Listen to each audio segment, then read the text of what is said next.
Maybe standing out here alone for a while will make you understand things better.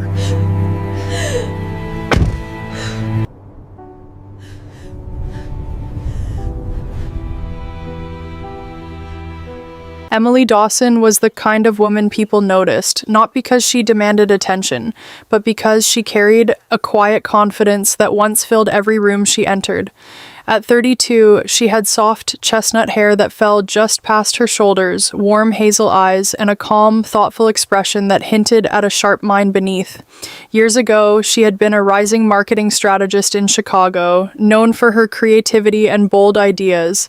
But that version of Emily had slowly faded. Ryan Dawson, her husband, stood beside her like a perfectly polished reflection of success. At 38, he was tall, broad-shouldered, always dressed in tailored suits that fit him like armor. His dark hair was always neatly styled, his smile practiced and precise. To outsiders, Ryan was charming, articulate, and generous, a self-made entrepreneur who built his reputation from nothing.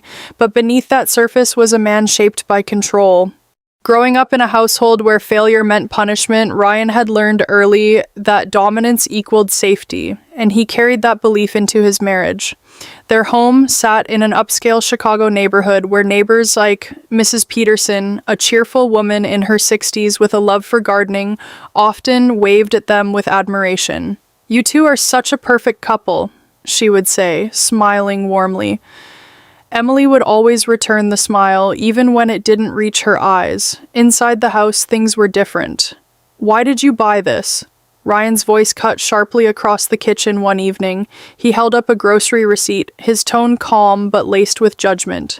"Organic again? It's a waste of money." Emily stood quietly, her fingers tightening around the counter.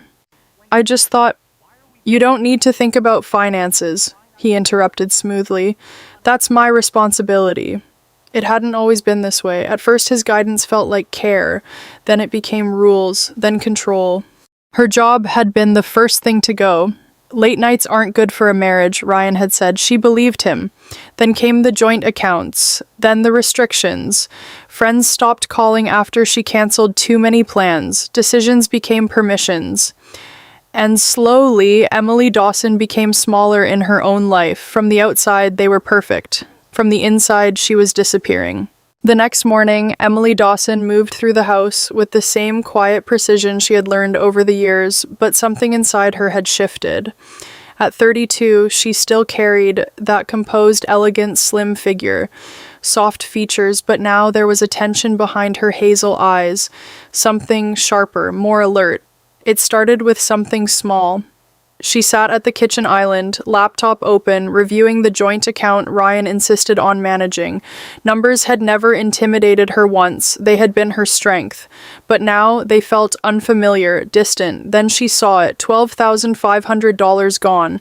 Her fingers froze on the trackpad. The transaction was labeled vaguely, consulting expense, no details, no receipts, just gone. That evening, Ryan returned home as usual, loosening his tie, his presence filling the room with quiet authority. "Oh, long day," he muttered, barely glancing at her. Emily hesitated, then spoke carefully. "I noticed a transfer from the account today. $12,500? Ryan paused for half a second, just enough for her to notice. Then he exhaled lightly, almost amused. "Business expense. You wouldn't understand the structure." His tone wasn't loud, but it was dismissive. Final. Emily nodded slowly, but something didn't sit right. It wasn't the money, it was the way he shut her out, like her question itself was inappropriate. 2 days later, while changing the bedsheets, she found it. A bracelet, delicate, silver, not hers. Emily held it up in the afternoon light. Her heart beat steady but heavy. She didn't wear jewelry like this, never had. When Ryan walked in later that evening, she showed it to him without a word. For the first time, his expression flickered, just for a second. "Oh, that," he said quickly. "Client's wife. She must have left it here during dinner last week." The explanation came too fast. Too smooth. Emily didn't argue. She simply nodded again. But that night, something changed. From the back of a forgotten kitchen drawer, she pulled out a small leather notebook, one she used years ago for campaign ideas. She sat at the edge of the bed, pen in hand, and wrote her first entry. Unexplained transfer. Bracelet found, reaction defensive. It felt strange at first, almost unnecessary, but as she closed the notebook, she realized something important. She wasn't writing because she was unsure. She was writing because she was starting to see clearly again. Later that night, her phone buzzed softly beside her. A message, Daniel Brooks. She stared at the name for a moment. Daniel, 34, her former colleague, tall, lean, always slightly unkempt with sandy blonde hair and an easygoing personality that balanced her intensity back when they worked together. He had been one of the few people who respected her ideas without competition. The last time they spoke was years ago, before she left her job. "Hey, Emily, I was just thinking about you. Are you still in Chicago?" Her chest tightened slightly. It was a simple message. Innocent, but to Emily, it felt like a door she thought had been permanently closed, quietly opening again. She didn't reply right away. Instead, she looked across the room where Ryan slept peacefully, completely unaware. For the first time in a long while, Emily wasn't just reacting. She was observing. Emily Dawson didn't rush. That was the first rule she set for herself. At 32, she had learned that reacting emotionally was exactly what Ryan expected from her. Instead, she moved carefully, deliberately, like the strategist she used to be. Her slim figure still carried that quiet grace, but now there was something different in her posture. Control returning, piece by piece. 3 nights after Daniel's message, Emily sat alone in her car outside a small cafe across town. It wasn't a place Ryan would ever visit. Too modest, too ordinary. Her fingers tightened slightly around her phone before she made the call. "Emily?" Lucas Dawson's voice came through, warm but alert. At 29, Lucas was her younger brother, tall and lean, with messy dark hair and sharp eyes that missed nothing. And he worked as a cybersecurity specialist, one of the best in his field. But unlike Ryan, Lucas never needed control to feel powerful. Growing up, he had been in the quiet observer in a tense household, the one who learned to read between silences. That made him dangerous in a different way. He noticed patterns others ignored. "I need your help," Emily said softly. There was a pause, then Lucas replied, his tone shifting instantly. "Tell me everything." 2 days later, Lucas stood in Emily's kitchen, appearing casual in a hoodie and jeans, but his mind was already working several steps ahead.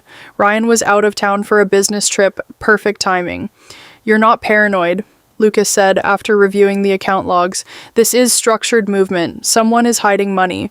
He connected a small device to her laptop, fingers moving quickly. "This will mirror transaction activity, quietly, no alerts." Emily watched him, something steady forming inside her. "He can't know." "He won't," Lucas replied. The second call was harder. Olivia Grant answered on the third ring. At 41, Olivia was a respected attorney, tall, poised, with sharp features and piercing blue eyes that carried both intelligence and experience. She had built her career dismantling complex financial abuse cases, often representing women who had been underestimated for far too long. Her voice was calm, precise, and carried authority without effort. "Emily Dawson," Olivia said, recognizing the name. "It's been a while." Emily explained everything, not emotionally, but clearly, like laying out a case. Olivia didn't interrupt. When Emily finished, she simply said, "Good, you haven't confronted him. That gives us an advantage." "Us?" Emily asked quietly. "If you want to do this right," Olivia continued, "you document everything. Financial records, conversations, patterns, no accusations, no warnings, evidence only." That night, Emily stopped being passive. She bought a second phone the next morning, cheap, untraceable. It stayed hidden in her coat pocket, always recording when Ryan was near. At dinner, during casual conversations, even during arguments, every word, every tone shift, every detail. At first it felt unnatural, then it felt necessary. Back in her bedroom, Emily opened her notebook again. The entries were no longer hesitant, they were structured. Dates, times, behavior patterns, financial anomalies. This wasn't fear anymore. This was preparation. And for the first time in years, Emily Dawson wasn't losing control, she was taking it back quietly. Emily Dawson no longer saw her life in fragments, she saw patterns. At 32, her once warm and trusting nature had sharpened into something more observant, more precise. She still carried herself with quiet elegance, but now her hazel eyes missed nothing. Every word Ryan spoke, every movement he made, she filtered through a new lens, one built on logic, not emotion. Ryan Dawson, 38, remained as composed as ever, on the surface, tall, confident, always in control. But control, Emily was beginning to realize, often hid something fragile beneath it, and now that surface was starting to crack. It happened late one evening, when Lucas sat at her dining table, his laptop casting a pale glow across his focused face. His fingers moved quickly, effortlessly navigating through layers of encrypted financial data. "I got in," he said quietly. But Emily's breath stilled. "Into what?" "Shell companies," Lucas replied, his tone calm but serious. "Multiple. Registered under different names, but the structure is identical. It's him." Lucas turned the screen toward her. Lines of transactions filled the display, small transfers at first, then larger ones, all routed through obscure accounts. "Offshore," he added. "Cayman Islands, Belize. He's moving money out slowly so no one notices." Emily stared at the numbers. It wasn't just betrayal anymore. It was calculated, intentional. And this account... Lucas zoomed in on a specific record. "This one's different." The name attached to it wasn't Ryan Dawson. It was Richard Hale. Emily frowned. "That's not him." "It's a false identity," Lucas said. "Clean, well-built. He's been planning this for a while." The room fell silent. But money wasn't the only secret. 2 nights later, Emily stood at the top of the staircase, her body still, her breathing controlled. Downstairs, laughter echoed faintly through the living room, a woman's voice, soft, familiar. Emily stepped down slowly, her heart steady but heavy. There, sitting across from Ryan, was a woman she recognized instantly, Sophie Bennett. At 27, Sophie was Ryan's executive assistant, petite, polished, with long blonde hair and a carefully curated appearance. She carried herself with a subtle confidence, the kind that came from knowing exactly how she was perceived. In the office, she was known for being efficient, loyal, and quietly ambitious. But here, in Emily's home, she looked different, comfortable. Too comfortable. Ryan leaned back in his chair, relaxed in a way Emily hadn't seen in years. His voice was softer, his smile more genuine. "Emily," he said as if nothing was wrong, "you remember Sophie?" Emily nodded slowly, her expression unreadable, and of course, Sophie smiled politely. But there was a flicker in her eyes, something between awareness and calculation. Later that night, after Sophie left, Emily said nothing. She didn't confront him. She didn't question. Instead, she went upstairs, closed the door, and pulled out her notebook. New entry. Shell companies confirmed. Offshore accounts. Alias Richard Hale. Sophie Bennett present in-house. Behavioral shift in Ryan. Her hand didn't shake. Because now everything was aligning. This wasn't suspicion anymore. This was evidence. Emily Dawson had prepared herself for many things, lies, manipulation, even betrayal, but not this. At 32, she had rebuilt her composure into something controlled and deliberate, yet beneath that calm surface, she was still human, still capable of being hurt. It started with a name. Megan Carter, Lucas said quietly, eyes fixed on his screen. Emily froze. "That's my cousin." Lucas nodded. At 29, his analytical mind rarely jumped to conclusions, but this time the evidence was too clear. Her account shows multiple incoming transfers, small at first, then larger, all routed from the same shell structure Ryan is using.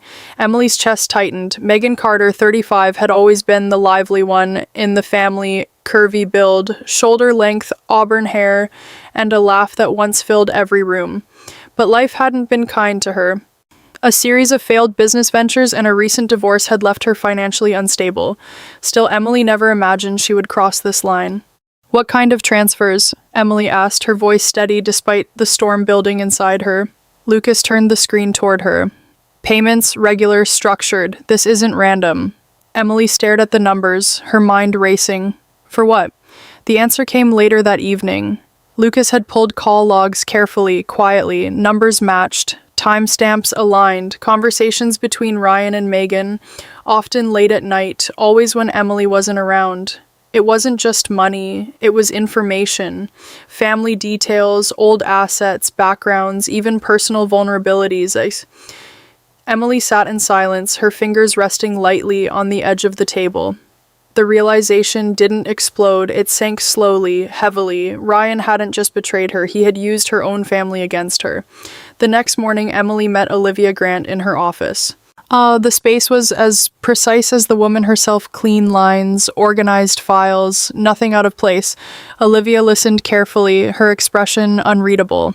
Emotional involvement complicates things, Olivia said finally, but it doesn't change the strategy. Emily looked at her. She's my family. And right now, Olivia replied calmly, she's also a link in a financial chain. That makes her valuable. The word stung. Valuable. Olivia leaned forward slightly. You don't confront her. Not yet. If Ryan trusts her, he'll continue using her. That gives us access. Emily exhaled slowly. This wasn't about feelings anymore. It couldn't be. Later that day, Megan called. Hey, Em. Megan's voice came through. Warm, almost too casual. It's been a while. We should catch up. Emily closed her eyes for a brief second before answering. Yeah, I'd like that. Her tone was gentle, natural, controlled. After the call ended, she opened her notebook. Megan Carter financial link confirmed. A regular contact with Ryan. Information leak probable. Her hand paused for a moment, then she added one more line. Do not confront.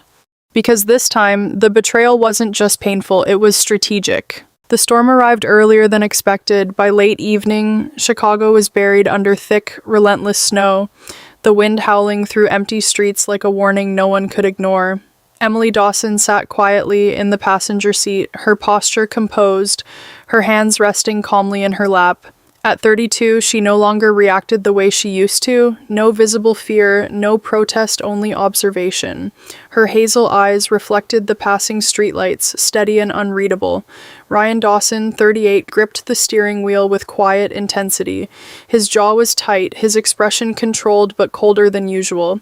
He had always thrived in control, and tonight, something about Emily's silence unsettled him. She wasn't questioning him anymore, she wasn't pushing back, and that irritated him. Say something, Ryan muttered, and his voice cutting through the hum of the engine. Emily turned slightly, her tone soft. About what? Ryan let out a sharp breath, then suddenly veered the car off the main road. Snow crunched under the tires as he pulled into a deserted stretch of highway surrounded by darkness and wind. Maybe this will remind you how things work, he said coldly. Before Emily could respond, Ryan unlocked the door and shoved it open. Freezing air rushed in instantly. Get out. The words were flat, final. Emily didn't argue. Slowly she stepped out into the storm, her coat pulled tightly around her. Snow whipped across her face, biting against her skin, but her breathing remained steady. Hidden inside her coat pocket, the second phone was already recording every word, every second. Ryan leaned over slightly, his voice low and cruel. Walking might teach you respect. Then he drove off. The red taillights disappeared into the storm. Emily stood still for exactly 10 seconds, then 20, then 30. Not frozen in fear, but waiting. A pair of headlights flickered to life behind an abandoned gas station nearby. Lucas Dawson stepped out of a dark SUV, his tall figure partially obscured by the snow. His hoodie was pulled low, his eyes scanning the area with precision. You okay? He asked quickly, moving toward her. Emily nodded once. I got everything. Lucas didn't ask more. He didn't need to. They moved fast. Inside the car, the heater roared to life as Lucas handed her a thermal blanket. His movements were efficient, practiced. This had been planned. As they pulled away, something unexpected happened. A distant set of headlights approached slowly from the opposite direction. A pickup truck came to a stop near where Emily had been standing minutes earlier. Inside was Harold Green, a man in his late 50s, broad-built, with a weathered face and a cautious nature shaped by years of long-distance driving. He stepped out, scanning the empty road, a concern etched across his features. She was just here, he muttered to himself. Moments later, he pulled out his phone. Yeah, I'd like to report something, he said into the line. Looked like someone got left out here in this storm. Didn't seem right. Back in Lucas's car, Emily stared ahead, silent. She didn't look back because tonight wasn't about survival. It was about proof, and now she had it. The courtroom felt colder than the storm from the night before, but Emily Dawson walked in without hesitation. At 32, she no longer carried the quiet uncertainty that once defined her. Her posture was upright, her expression composed, her presence controlled. She wore a tailored navy suit, simple, precise, intentional. This wasn't just an appearance, it was armor. Across the room, Ryan Dawson sat beside his attorney, his usual confidence strained beneath the surface. At 38, he still looked polished, sharp suit, composed posture, but there was something different now. A tension in his jaw, a flicker of unease in his eyes. Control was slipping, and for the first time it showed. Olivia Grant stood as the hearing began. At 41, she carried authority, effortlessly tall, poised, her voice calm, but sharp enough to cut through any argument. She didn't waste time. "Your Honor," she began, "we present evidence of financial fraud, coercive control, and deliberate endangerment." The room stilled. Emily didn't look at Ryan. She didn't need to. Olivia signaled to Lucas, who stepped forward with a laptop. At 29, Lucas moved with quiet confidence, his sharp gaze focused entirely on the screen. He connected the device, and within seconds, a series of documents appeared: transaction logs, timestamps, account structures. These records, Lucas explained, show systematic transfers to offshore accounts through shell corporations. The pattern spans over 18 months. The judge leaned forward slightly. Olivia continued, her tone unwavering. These funds were redirected under false identities, including the alias Richard Hale. A ripple moved through the courtroom. Ryan shifted in his seat. "That's speculation," he interrupted, his voice tighter than usual. "It's documented," Olivia replied calmly. Then came the audio. Emily's recording. Ryan's voice echoed through the courtroom, cold, unmistakable. "Walking might teach you respect." Silence followed, heavy, absolute. Ryan's lawyer attempted to object, but the damage was done. Then the door opened. Sophie Bennett stepped inside. At 27, she looked different from the composed assistant Emily had seen before. Her blonde hair was pulled back tightly, her makeup minimal, her expression tense but resolved. The confidence she once wore had been replaced with something more raw: pressure, perhaps guilt. "I want to testify," Sophie said, her voice steady but strained. Ryan turned sharply, disbelief flashing across his face. Sophie didn't look at him. "He moved money through accounts I helped schedule meetings for," she said. "And we were involved. He told me his marriage was over." Her words landed like a final blow. Olivia didn't interrupt. She simply let the silence build, because sometimes the truth didn't need force, it just needed space. Within minutes, and the judge signaled for immediate review. The evidence was no longer circumstantial, it was layered, consistent, undeniable. Officers entered the courtroom shortly after. Ryan stood slowly, his expression no longer controlled. "This is a mistake," he said, but his voice lacked conviction. It was over. As he was escorted out, his eyes found Emily's for a brief second, but she didn't react, because this time she wasn't the one being judged. The city felt different to Emily Dawson now. Not because Chicago had changed, but because she had. At 32, she walked through the streets with a quiet strength that no longer needed validation. Her posture was straight, her gaze steady, her presence no longer diminished by anyone else's expectations. The trial had ended weeks ago. Ryan Dawson, once untouchable, was now serving his sentence, his carefully built image reduced to evidence files and court records. Emily didn't celebrate. She moved forward. Her new office sat on the third floor of a modest brick building downtown. It wasn't extravagant, but it was her. A small plaque outside read, "The Dawson Initiative." Inside, the space was warm, intentional, designed to feel safe. Lucas Dawson leaned against a desk nearby, sleeves rolled up, scanning security footage on a monitor. At 29, he remained the same sharp, observant, quietly protective, but now there was pride in the way he watched his sister rebuild something meaningful. "You've got your first official intake this afternoon," he said. Emily nodded, flipping through a file. Across the room, Olivia Grant stood near the window, reviewing documents. At 41, she was as composed as ever, but there was a subtle softness in her expression when she looked at Emily, not just as a client anymore, but as someone who had followed through. "You built this faster than most," Olivia said. "I had a good blueprint," Emily replied calmly. The truth was, she had built it from survival. The initiative focused on helping women facing financial and emotional control, offering legal guidance, digital protection, and strategic planning. Everything Emily once needed, now structured for others. A soft knock interrupted the moment. Emily looked up. Megan Carter stood in the doorway. At 35, why, Megan looked smaller than Emily remembered, not physically but emotionally. Her auburn hair was tied back simply, her usual energy replaced by hesitation. Her eyes carried something unfamiliar. Regret. I didn't know if you'd want to see me, Megan said quietly. Emily studied her for a moment, not with anger, with clarity. I made choices I can't undo, Megan continued, her voice unsteady, but I'm trying to fix what I can. The room was silent. Then Emily stepped forward. You already started, she said. Forgiveness wasn't loud, it was deliberate. Megan nodded, tears forming but not falling. Later that afternoon, Emily sat across from her first client, a young woman named Sarah Collins, 28, nervous but determined, her hands clasped tightly in her lap. Emily recognized the look immediately. She had worn it once. You're not alone, Emily said gently, and for the first time, those words carried certainty. Weeks later, on a quiet evening, Emily found herself walking along the river walk. At the city lights reflected softly across the water, calm and steady. Emily? She turned. Daniel Brooks stood a few steps away, hands in his coat pockets. At 34, he still carried that relaxed presence, tall, slightly lean, with that familiar easy smile and thoughtful eyes. But there was something more grounded about him now. I heard what you did, he said. It's impressive. Emily smiled slightly. It was necessary. They walked together for a while, conversation easy, unforced. When they reached the end of the path, Daniel paused. Would you want to grab dinner sometime? Emily considered it, not emotionally but intentionally.